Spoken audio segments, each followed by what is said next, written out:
Thank you for joining us for our shir tonight. Tonight's Parashat Shavua shir, the Zoom shir, is sponsored by Sylvia Slomovitz and Steve and Leah Roth. It's to commemorate the yahrzeit of Mrs. Slomovitz's husband, Leah's father, Leo Slomovitz. Chanina Yom Tov Lipa ben Eliezer Zichrono Livracha. So we thank you very much for the sponsorship. The Neshama, the yahrzeit was Monday, the Neshama Shrav and Aliyah. Also, I'd like to take this opportunity to thank Alan and Rosemary Katz, who are sponsoring to commemorate the yahrzeit of Alan's father, Yaakov David ben Israel Tzvi. So may the Neshama yahrzeit is actually tonight, if I'm not mistaken. So the yahrzeit is an appropriate time for a shir. Neshama Shrav and Aliyah, we thank you very much for the sponsorship.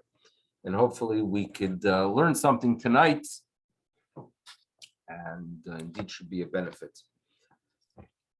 Parashat Shemini is a parsha that the name itself indicates. It has to do with an eighth day, which, as you know, that significant eighth day really turned into the first day.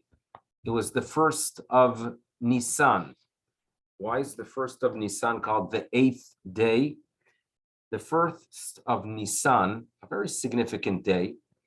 It's really the beginning of our journey as a nation with that spiritual hub, the Mishkan.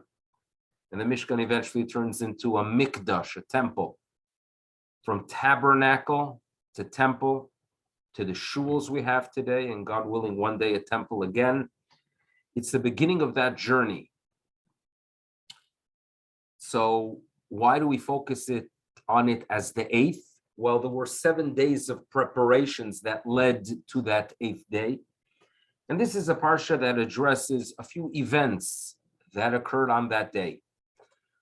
Now, although it was supposed to be a very festive day, and it remains a significant day on our calendar, there was a tragic event that I think we are familiar with. It's the tragic event of the passing of the two children of Aharon, Nadav and Avihu.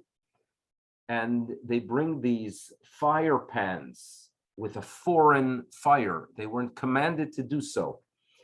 They had this sense or perhaps inspiration to offer something, but when you do something and you are not commanded to do so, and especially with the construction of the tabernacle, which the essence of the tabernacle was not just a structure for us to create to bring God into our world, but a structure we create through commandment. In other words, if you think about it, the golden calf was also created to bring God into the world. So why is it that the golden calf is considered this terrible sin, chet ha'egel? And on the other hand, the Mishkan, the tabernacle, is really our hub and our way to connect. And for the past 3,400 years, we channel our prayers. It is as if we send them to that structure, because when we face Yerushalayim, we are basically throwing our prayers in that direction, and that's how they make their way up to heaven. So why is it that the tabernacle, on the other hand, was considered so significant and holy? So the key difference is commandment. In other words, when you go ahead and think that your spirituality could be the byproduct of what you create, there's danger there. There's potential for great danger. Humans, sometimes with great intentions, could do some very destructive things. The key here is being commanded, and this is really the essence of our Judaism, that yes, we value rational thinking, and yes, there are contributions that thinkers, secular thinkers, or non-Jewish thinkers can make to our Jewish practice. They can make a contribution, but the core of our Judaism is we follow what we are commanded to do. And therefore, this act of Nadav and Avihu, that without doubt, bringing these fire pans came with a lot of good intentions. They were not commanded to do it. And therefore, since Lotziva Otam, since God Almighty did not command, we have a tragedy. And this is a great tragedy because there was a recognition. They were leaders of that generation. You have to remember that Aharon was active with these two sons. The other two, their role increased, obviously, after the passing of their brothers. A very tragic event, a significant loss. That appears in the Parsha. And the Parsha moves on to the area of kashrut, which we'll have an opportunity to address. Now, when these two individuals passed away, the family members of the two, Aharon's other children, had a little bit of there was a tremendous internal and thus technical struggle that's taking place. They need to mourn the passing of their brothers, right? We humans, right? We have emotions, and there's an expectation that there are times that we need to express them.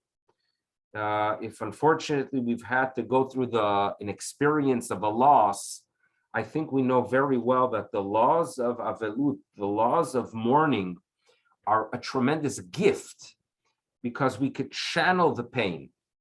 In other words, the idea that we go ahead and, you have to sit Shiva and you have to do the Kriya and you're trying to figure out halachically what you do and should not do, it might be difficult, but it gives us the ability to express the pain.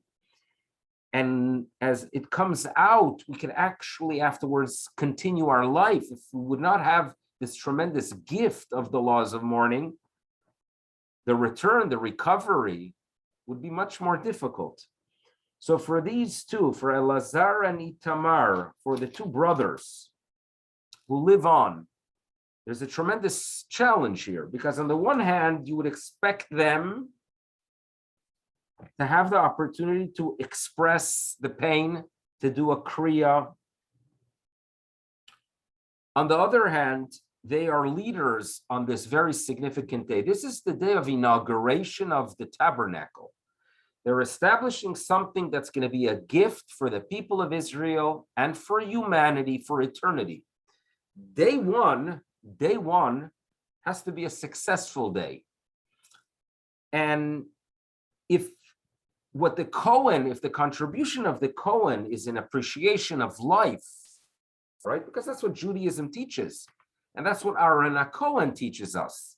Value existence, see it as a gift from the Creator, use it as a tool to connect to the Creator. If they're going to go ahead and on day one, the day that really establishes the essence of this structure, if they're going to go ahead and act as mourners, in some ways they are damaging day one, and thus, if there's a flaw in the beginning, it's a flaw that might live on in this very significant structure. So what do? There's a little bit of a challenge here. You have to give them the opportunity to cry, you would think, right? And it's a righteous thing to do because you are honoring the deceased and you're getting the message across that we've lost something, but they can't mourn. So what takes place? So the Almighty clarifies through Moshe that this is what you need to do. Listen, you guys don't express the mourning externally. You have a role. So who's going to take over this responsibility, the right thing to do, to cry the loss? So we are told that the Edah, Klal Yisrael, Achechem Kol Bet Yisrael, your brothers, the house of Israel, they should bewail this tremendous loss.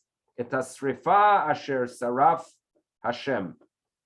This loss, right? This tremendous void that's created due to the tragedy.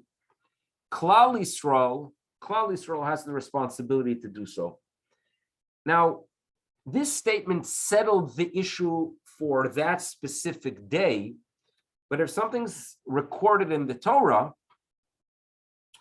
it's obviously a message for us today as well, that there are times when there are individuals whose impact was way beyond their own life and their family and their community, but rather their impact was on Klal Yisrael. Every Jew who feels that, you know what, we are one unit, there's something called Klal Yisrael. And if someone who made a contribution to Klal Yisrael is no longer here, we have that same responsibility of Kol Bet Yisrael, that all of Klal Yisrael, Yifku et hasrefa asher saraf Hashem. We should cry this tremendous loss. So there's a message here that, Judaism is about feeling. It's a lot about feeling, appreciation, to be in tune with our feelings. But sometimes our feelings need some guidance. And sometimes we need to be told, you know what, we've lost something, right? The child sometimes doesn't sense the importance of something, and we have to realize that sometimes we need a reminder. We've lost something important, and we have that same responsibility of mourning. Now, I mention it obviously because Klal Yisrael lost someone extremely significant last week Friday, and as well, the community of Toronto lost a leader with Julia Kushitsky, Alea Shalom, Zichrona Livracha. And I can tell you myself that my little bit of interaction with Julia Kushitsky, she wasn't a member here, and I wasn't, not someone I would interact with on a regular basis, but here and there were communal events, and I would interact with her, and I heard her speak, and I saw a leader, a real leader. This is someone that could have chosen a life of just comfort and doing for self, but that wasn't her essence. For decades, she was a leader locally and throughout the Jewish world. Tremendous contributions of financial contributions, time and energy contributions. And she was an inspiration. I remember speaking to women in this community, in our community, that they were inspired at a young age to do for the community, for Klal Yisrael, because they wanted to be like her. She was a real role model, a very special person. And it's a devastating loss of a young woman who had so much energy, and we have that responsibility to be boched esrefat, cry for this loss. And obviously with the loss of a rabbinic figure who, if you would walk the streets of Bnei Brak 65 years ago and ask scholars, right, who is considered one that you could turn to and ask any question throughout all Jewish literature and get an answer, the answer would be already 65 years ago, Rav Chaim Kanievsky. And although we've had many, many leaders over the past 65 years, there was always an understanding that we have someone, that even when we lose someone, we still have a Rav Chaim Kanievsky. And 40 years ago, when he would come to Yerushalayim for a visit, so 40 years ago, a young man in his mid-50s, there was an understanding that you have here a person of scholarship and commitment like no one else. His father, Rabbi Kanievsky's father, known as the Stipler, was a great leader as well. I had the privilege of going into the Stipler on the day of my bar mitzvah, and it made an impression on me at a very young age. But there was an understanding, and the Stipler himself would communicate that, yes, I study Torah and I'm committed, but I'm not my son. Don't expect me to be like my son. That's a different level. So there was someone that knew all areas of Jewish law and at the same time had a great commitment to Klal Yisrael. And his door was open. And people drove him nuts, by the way. People would nudge him and ask him questions and dry him a cup. There was such a thing called, what I call Gdolim abuse. They abuse these people because they got to let them live. They simply don't let them live. But the person, anyway, was patient with everyone. He had a tremendous sense of humor as well. I have a cousin in Israel. My first cousin, his name is Uriel Sofer. Uriel Sofer, so he's about a decade older than me, tremendous Torah scholar, very well respected. And he married a first cousin of Reb Chaim Kanievsky. So he had a very close relationship with Reb Chaim Kanievsky. So my cousin told me that he once comes in to visit his cousin. This goes back some 20-something years ago. And Reb Chaim Kanievsky was reading a letter and laughing. So my cousin Uriel turns to Reb Chaim Kanievsky and says, what's the story? So Reb Chaim says, I'll share with you a story.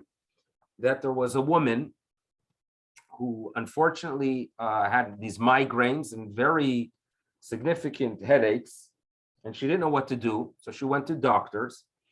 And eventually she sensed, I have to try something supernatural.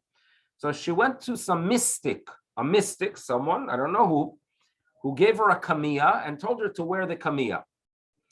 So she wore the kamiyah, and in some opportunity, and then a few days later sensed that the headaches didn't go away, believe it or not. The headaches continued.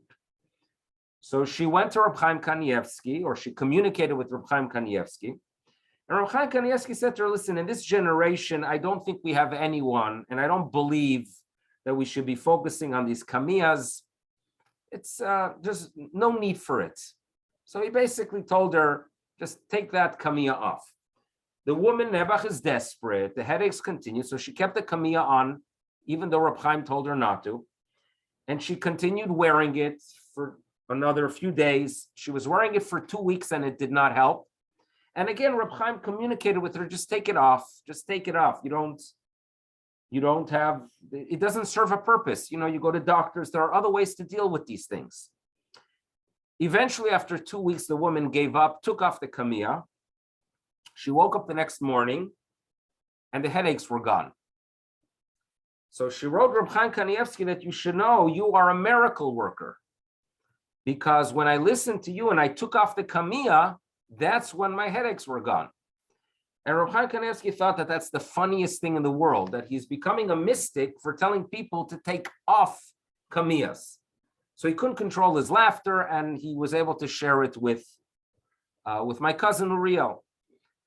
So it's a person that obviously Klal Yisrael turned to, and the amount of literature you could find. And I've studied the works of Reb Chaim already decades ago on halacha, and there are areas that in the Rambam. So it's a loss. It's a loss for the people of Israel, and it's something that we have to recognize. But I think the parsha provides for us some guidance in finding comfort. In other words, if it's a parsha that talks about loss, and loss could be very, very painful, we need to turn to Torah to figure out what tools were given to us to address this question. And I think the second half of the parsha that deals with the laws of kashrut, what species are kosher, what species are not kosher? How do you know what's considered a kosher bird? How do you know what fish are kosher and not? In some ways, these laws provide some tools of comfort.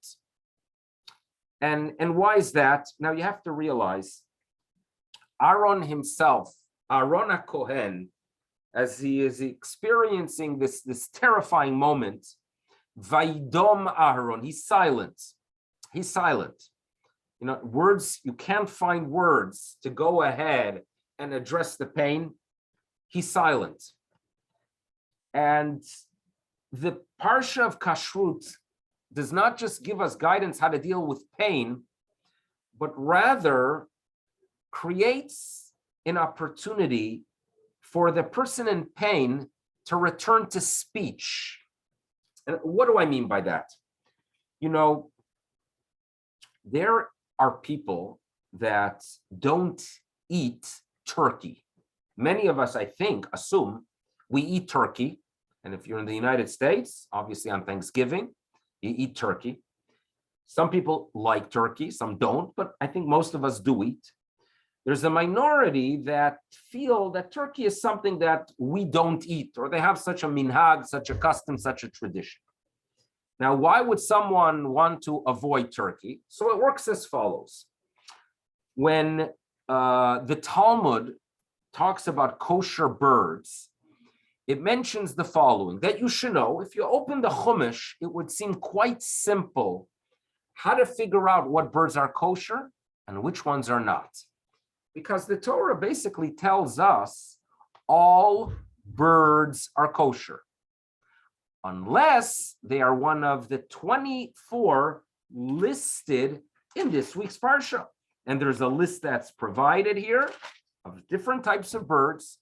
And we are told birds are kosher unless they're one of the 24. Now, that would seem to make it quite simple, because all you need to do is become familiar with the 24 birds, identify them, and then when you find anywhere a bird that's not one of them, you're good.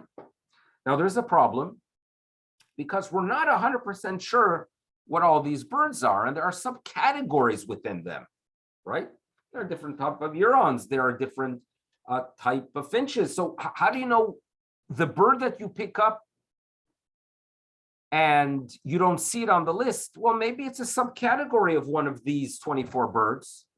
So therefore, as a result, the Talmud provides for us these signs, how to identify the kosher species.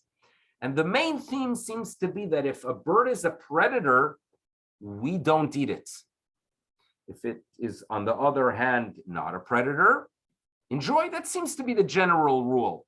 Now, the rule doesn't work to the full extent, because there are birds that perhaps don't appear to be predators, but after a little bit of research, you'll find out that, yeah, sometimes they will go ahead and attack and consume another bird.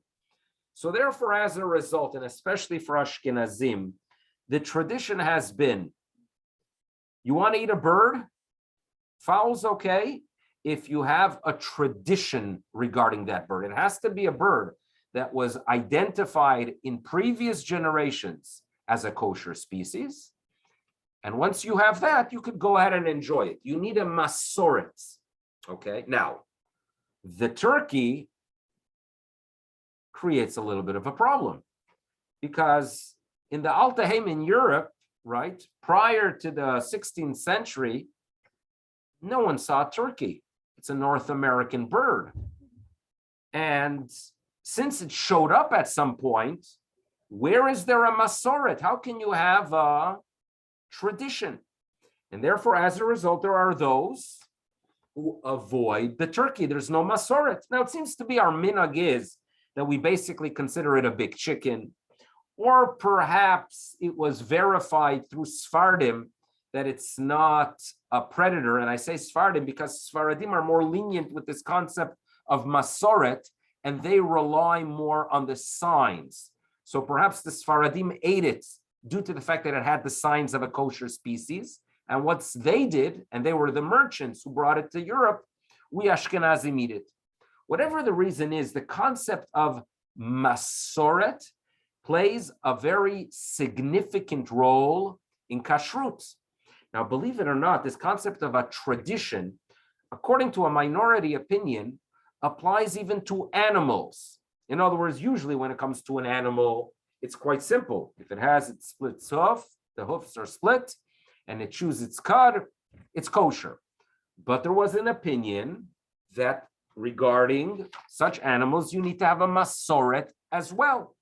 And therefore, for example, in the early 1950s, late 1940s, when there was shechita taking place in South America, like in Paraguay and Uruguay, there was a type of ox that was known as the zebu, and they were not familiar with it in the old country in Europe. So they turned to the Chazon Ish, the great rabbi of Bnei Brak, and they asked him, what do we do regarding the zebu? And he stated that, I believe that since we don't have a masoret for it, it should be avoided. And therefore it was avoided until there was a big to-do in the 1990s when they realized that a lot of the meat going to Israel was the zebuah. So there was a tumult regarding it. History aside, the concept is you need to have a tradition. Now, what's the essence of a tradition? What does it mean to have a masoret? It means that the information that I have today, I got from a teacher, who got from a teacher, who got from a teacher. Correct? So it's something that it is linked from student to teacher and from teacher to student. Now, when this parsha appears, when Moshe Rabbeinu, Aharon HaKohen are told, teach to the children of Israel the laws of kashrut, when they taught them, when they taught Klal Yisrael these laws, they started a chain. And Aharon HaKohen, as he's communicating these laws to the people of Israel, Moshe Rabbeinu, as they are communicating, they know very well that what they communicate will be communicated to another generation. And from that generation to the next generation. It's a domino effect that never stops. And as a result, their words, the words they utter, will live on forever.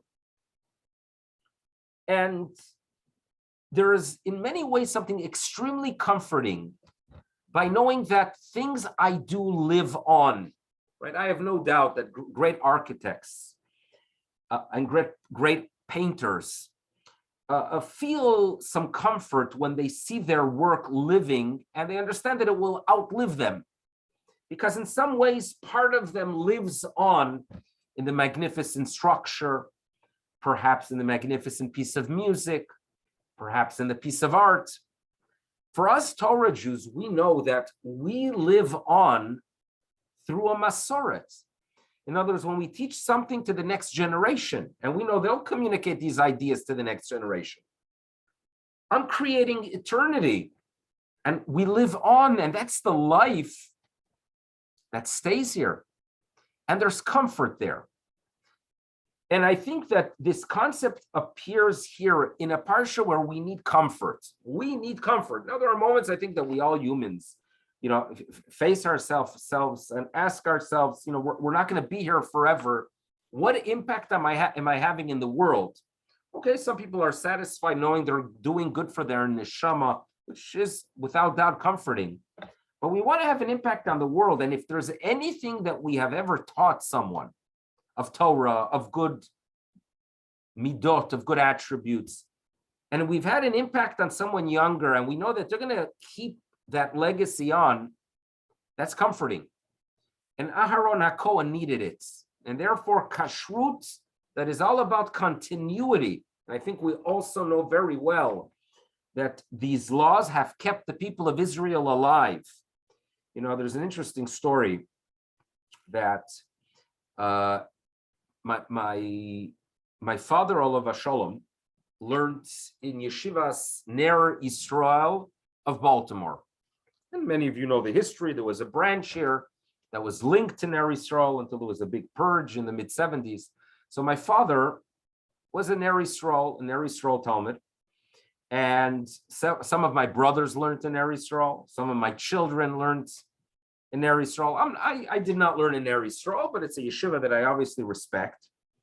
Among the things I respect about the institution is that they always felt a responsibility beyond the traditional students that arrived there. Meaning this was not a yeshiva that was just interested in educating, nice, good Jewish boys from Baltimore and the New York area, and perhaps some from Toronto, but they thought bigger. And therefore, for example, as the revolution was taking place in Iran in 1979, Rabbi Neuberger, who was really the dean of the yeshiva, put a tremendous amount of effort of getting young boys, out of Iran and bringing them to the yeshiva. Because he knew very well that it's not just the danger for their life, but their spiritual future as well. And there were dozens, if not hundreds, of Iranian boys there in the early 1980s. A lot of Iranian boys. The joke was that Ner Yisrael is known as NERC. Ner Israel Rabbinic College. And at the time, in the early 80s, the joke was that NERC stands for Neuberger's Iranian Refugee Camp. That was the joke that circulated, Rabbi Neuberger. Okay, so for the 14-year-old boy from New York, it looked odd that we have all these Iranian kids, but Rabbi Neuberger had a vision. He had a vision. And his vision, by the way, has kept tens of thousands of people observant and committed to Judaism, because these young boys who arrived, very young boys in some cases, in the early 80s, are today community leaders in Los Angeles, in Atlanta, throughout North America, perhaps throughout the world. You have Iranian communities that basically have their Yiddishkeit due to the fact that their educators were welcomed into a yeshiva. And there was obviously some pressure on Rabbi Neuberger, to bring a commitment to Klal Yisrael. That's a yeshiva, right? Commitment to Klal Yisrael. So among the great figures of Ner Yisrael who had an impact beyond the traditional feeders was a fellow by the name of Moshe Filler, Olav Hashalom. Moshe Filler was from Mexico, came to Ner Yisrael in the 80s, sensed again that there's a need to welcome South American kids. So he established a summer camp in Ner Yisrael campus, where dozens and dozens and eventually hundreds of kids would come to first spend the summer in the yeshiva, kids from very weak backgrounds, from Panama, from Costa Rica, from Mexico, from Argentina, from Uruguay, from Chile, and eventually joined the yeshiva. And again, today they are communal leaders throughout the Jewish world. So this Moshe Filler shared with me a story when he was visiting Chile in 1993. And he said that he would arrive in these communities in Panama, in Venezuela, and he sensed that he had an opportunity to approach secular Jews and to talk to them about one important mitzvah. What do I focus on? In other words, if I feel I want to get one thing in that they should focus on, I can't get up and talk about everything. What should I focus on? So he turned to the Rosh Hashiva of Ner Yisrael, Rabbi Yaakov Weinberg. Rav Weinberg said to him, the first thing you focus on for Jewish continuity is kashrut, keeping kosher. Because the rabbis tell us that non-kosher food causes timtum halev, it like seals the heart. When the heart is open, we sense that there's more to do in life. We're here for a reason. There are things to achieve. Sometimes the heart, which really means the mind and our emotions, could be shut in and closed. You know what opens it? The laws of kashrut. So Moshe Filler, when he would come to places, he would talk about kashrut. And eventually there was an impact. And with that idea, obviously, we have an appreciation for these kosher agencies like COR and OU. They make kashrut easy, the blessing of North America. Think about it. You could go into a supermarket anywhere in North America and walk out with a meal. It's an incredible gift that we have. Kashrut really is the foundation for Jewish continuity. And when someone loses someone, and Aaron HaKohen, you like, it's probably shut down emotionally and needs a reminder that, what, there's a future beyond tragedy. The greatest future for us spiritually starts with kashrut. And therefore, this is a very significant portion and a very significant message that appears in the parsha. Now, I want to focus on a little bit. In other words, once we talked about the birds, I want to focus on about a bird that I've talked about in the past, but I'm going to add something extra to the discussion. One of the 24 non-kosher birds mentioned appears in chapter 11 of this week's parsha, verse 17. And it talks about a bird called the sholach. The sholach.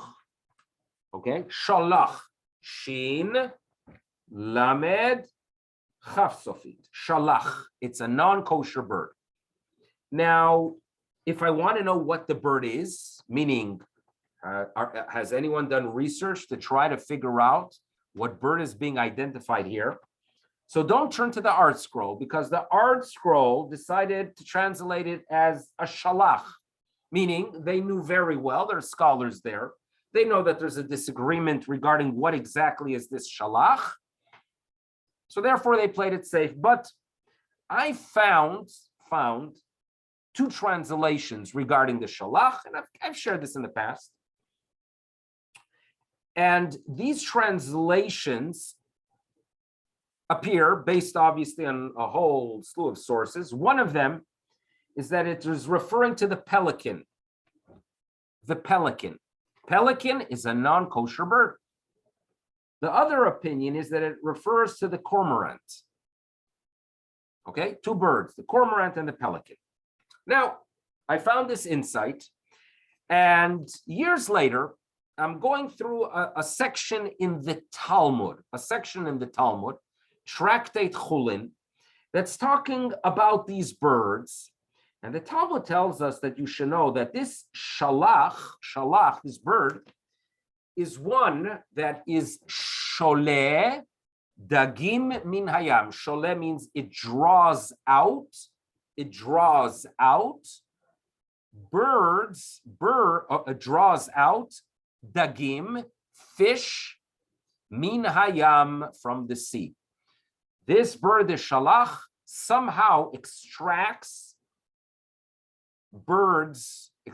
fish from the ocean. Okay, now, with that insight of the Talmud, I realized that it works well with both the pelican and the cormorant. It works well. Why? So I remember once I was with Abigail years ago in South Florida in the summer, and we were by the water, and there were pelicans making their dive. It's a scene. I love watching birds, but it was something incredible to watch the pelican flying, spotting its bird, making a dive, gets lunch, and moves back out. An incredible scene, the pelican.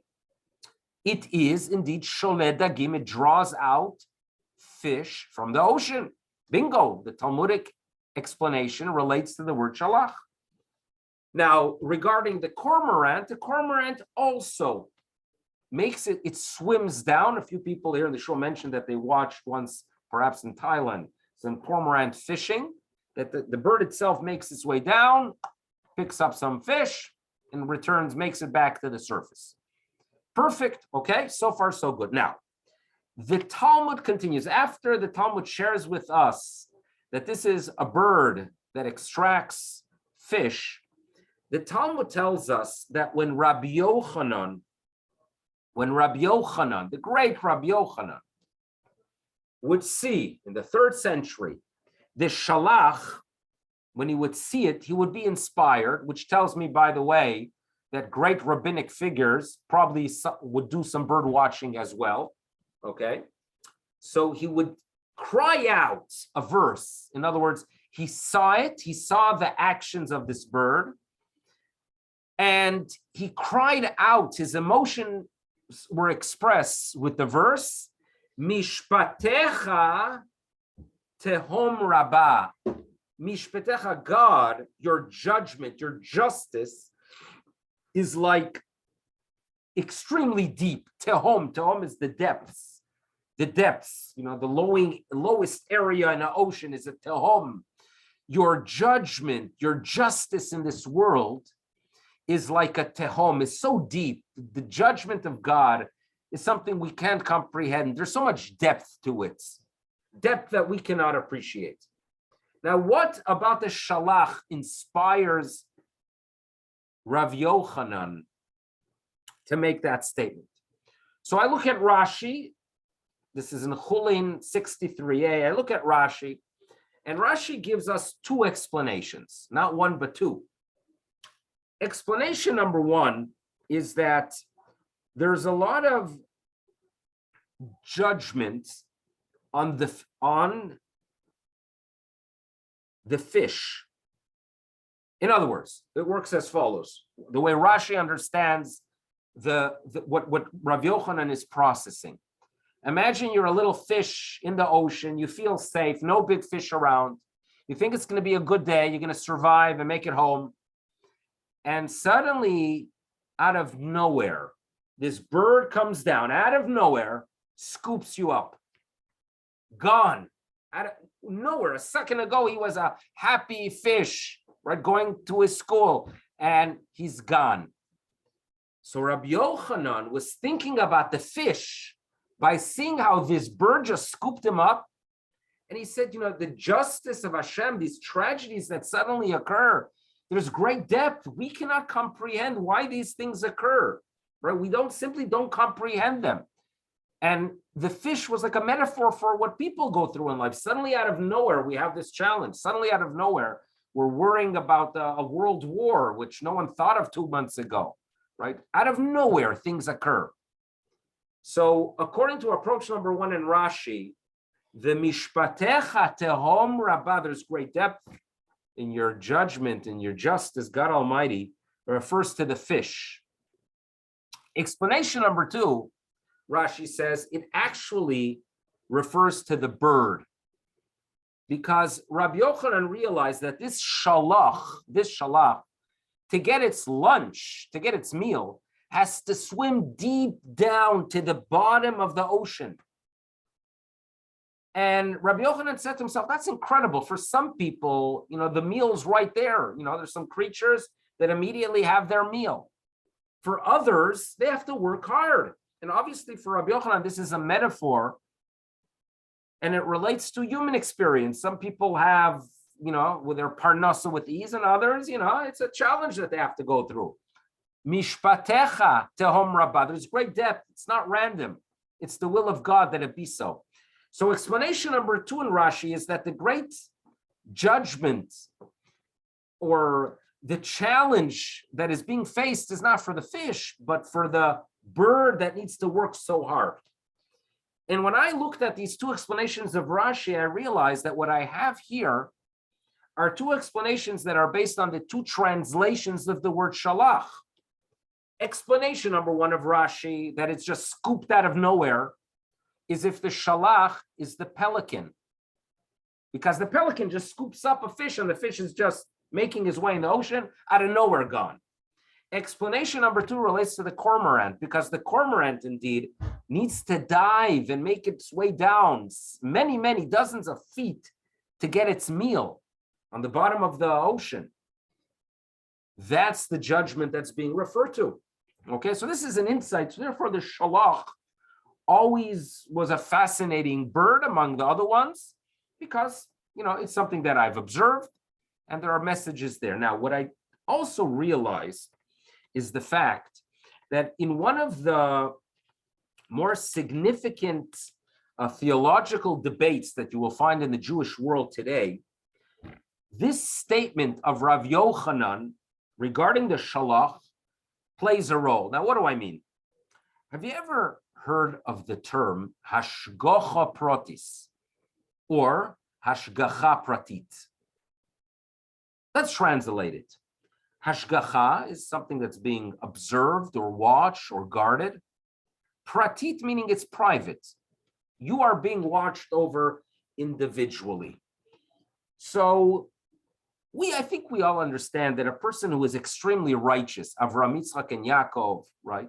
Great tzaddikim, God is watching over them. In other words, if God senses that Avraham Avinu has to die at 175, it's not random, but there was a reason for it. We understand that. And perhaps humans could merit this level of hashgacha pratit. That's part of our tradition. But the philosophical question is, if let's say you have a fly, and he's making his way around a few trees, and he gets caught in a web, and within a few seconds, he's gone, he's lunch. So the question was, this fly who is no longer with us, was there hashgacha pratis? Was it the will of God that God decided that fly, he's finished, it's it, his time is up, And HaKadosh Baruch Hu made a decision regarding the fly, or it is something that HaKadosh Baruch Hu obviously wants the species to be in existence, but there's no hashgacha pratis regarding that specific event that occurred to the individual fly. Now, you might think this is a funny debate, but there is a debate, because the Rambam Maimonides, in the Guide for the Perplexed, says, absolutely there is no hashgacha pratis for a fly, or for a snake, or for a cow, or don't tell everyone, or for a dog. It doesn't work like that. Because when it comes to animals, there's observance. God Almighty wants the species to exist.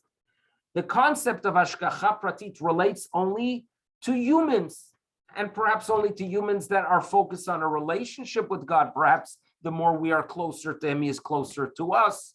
It cannot apply to a bird, and it cannot apply to a fly or a mosquito. That's Maimonides' opinion. Now, there is someone that disagreed with Maimonides, and that is the Baal Shem Tov. The Baal Shem Tov, the founder of the Hasidic movement, he would teach that there's hashgacha pratis on everything. And even if a leaf is being blown, there's a reason for it. It's a decision that the Creator made. And this has been a debate for the past 200 years, different schools, different approaches, how to use the term hashgacha pratit, or how we focus our Judaism. In other words, do we sit down and make it a priority to share stories of hashgacha pratit? Or perhaps we sit down and make it a priority to figure out how to develop and become a better person. What's your focus? Are you a Hasidic Jew, or are you a follower of the school of Musar? Different schools. Sometimes within one building, you could find different schools, believe it or not, right? Different approaches. So there's a fascinating insight that the Lubavitcher Rebbe notes, that the Lubavitcher Rebbe said that I could find support for the Baal Shem Tov's opinion from Rashi. Because remember how Rashi learned the statement of Rav Yochanan, Mishpatecha Tahom Rabbah, that there's tremendous judgment here, meaning that God Himself judged this bird to go through a difficulty, or this particular fish to be scooped up suddenly by the diving pelican. So therefore, Baal Rebbe said that would seem to support the opinion of the Baal Shem Tov.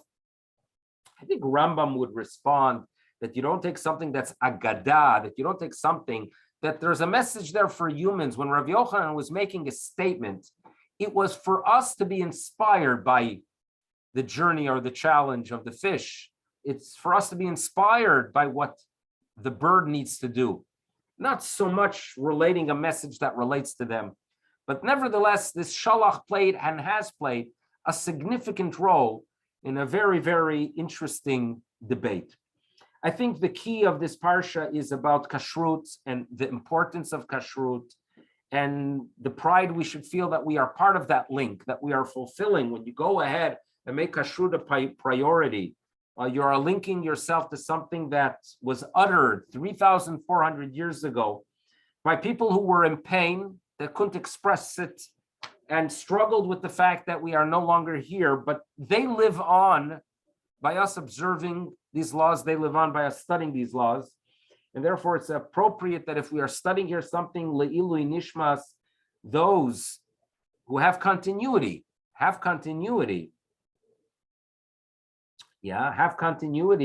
there is no question that it's appropriate. It's mentioned here, I think probably Josh or Liz, that some variants of cormorants can dive to the depth of 150 feet, okay, while the pelican can only reach the depth of 3 to 5 feet. So the cormorant clearly is the one that dives down. I remember once mentioning the fact that in Argentina, the scientists put a camera on one of these cormorants to figure out how deep they can make it. And there's no question that the cormorant is the bird, the shalach, if you take the second explanation of Rashi. If you work with the first explanation of Rashi, it could be the pelican. So Rashi is working with pelican and cormorant. That's what I would argue. But what is relevant is the fact that it's about continuity, and Yishkach for your insight, And may the neshama, again, just to be grateful to our sponsors.